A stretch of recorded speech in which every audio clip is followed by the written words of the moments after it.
Rehearsals came from that place of, I just want to write a play that community theaters could do, and it is about community theaters.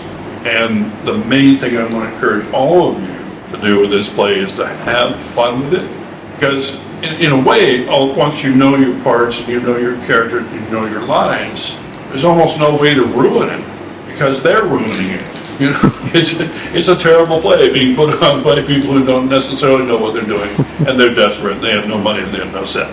You know, so the whole premise of it is they just desperately want to get the play on the stage. In a way, inspirational to me in writing it. One's called Noises Off, and one's called The Play That Goes Wrong.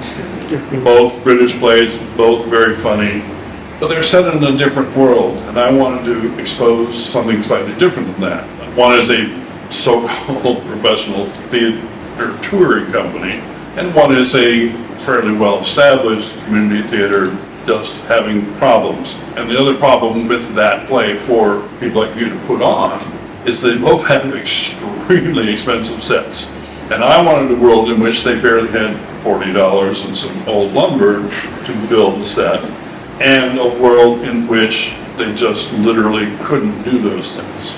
There's just no way to do it. They didn't have no prop, they didn't have no money, they didn't have anything. When you were writing Tim, was there like a director that you worked with in the past that really reminded you of him? You know, it's funny.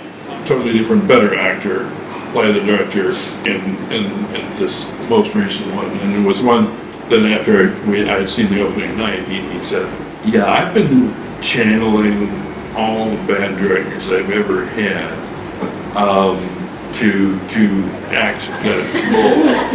And how much did you enjoy seeing the things that other people find in your work as characters that maybe you didn't see as you were writing it? You guys are going to do it differently than anybody else will that I've seen so far, because you've got a whole different point of view. And I think that'll be great. So, looking forward to that. The last time we turned all lights up full, we blew out the electricity from roughly here to New York. Some people weren't too happy with us.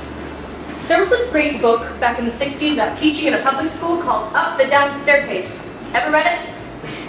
A book? Me? I'm a theater tech. You're lucky I read the script.